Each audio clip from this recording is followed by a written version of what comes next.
There we go. Good morning, everyone. Uh, this week's Parashat is Bo, and in this Parsha, the stage is set for the Israelites to leave Mitzrayim. The last three plagues occur: locusts, darkness, and the killing of the firstborn of Mitzrayim. The Israelites are told how to prepare and how to protect themselves from the last plague by painting their door frames with blood from the last meal they will cook in Mitzrayim.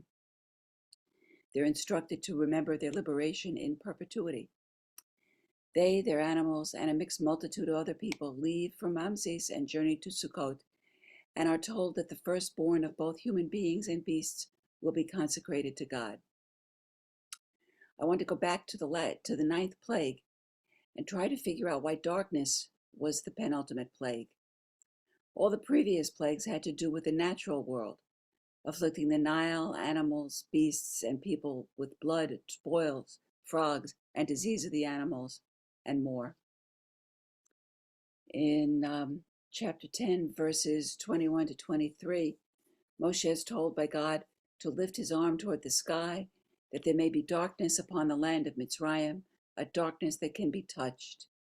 It's serious darkness. The darkness descended for 3 days, during which, quote, people could not see one another, and for 3 days no one could get up from where they were. They couldn't move about, but all the Israelites enjoyed light in their dwellings.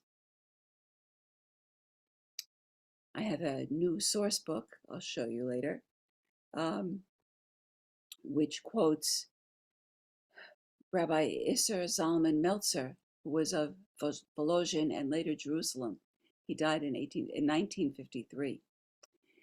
He reminds us of the answer the Midrash gave to the question, how thick was the darkness? It was as thick as a dinar, a coin, meaning that one who runs after silver or gold coins, quote, intensifies their selfishness. It darkens their eyes. One cannot see and one cannot feel the suffering of their fellow. And Rabbi Isaac Meir Alter of Rothenburg, the first Gerer Rebbe, who died in 1866, teaches that darkness means that they couldn't see the pain of others. And, quote, when one does not feel the pain of their fellow, that emotion becomes dull and paralyzed. So no one could get up from where they were. Thus, there was no ability to recover.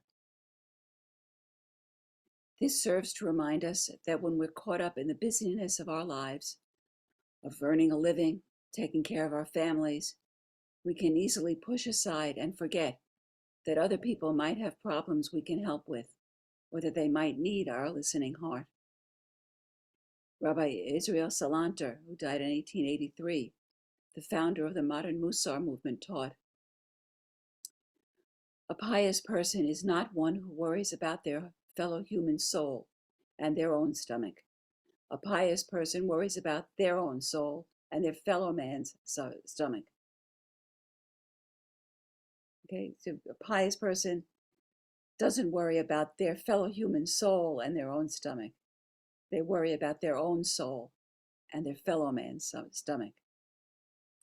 The plague of darkness reminds us that even in the light of day, we can become blinded by our self-absorption and seeking to acquire material things.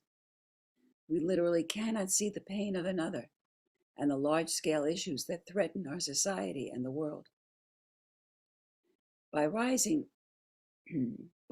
above trying to satisfy our own desires, we remember the moral, ethical, emotional responsibility we have to truly see and help others, and we can keep ourselves away from the internal plague of darkness.